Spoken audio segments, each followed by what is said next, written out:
This is how you get rid of mosquitoes that are constantly buzzing around you.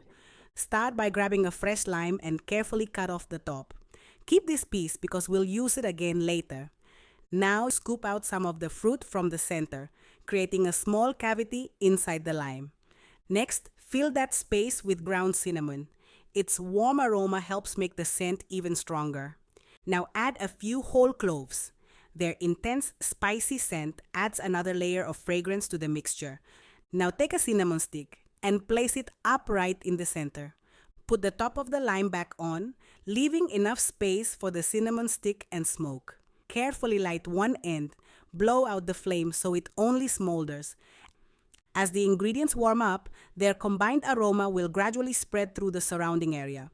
Place it on a heat-resistant surface. The strong combination of lime, coffee, cloves, and cinnamon may help make the immediate area less inviting to mosquitoes.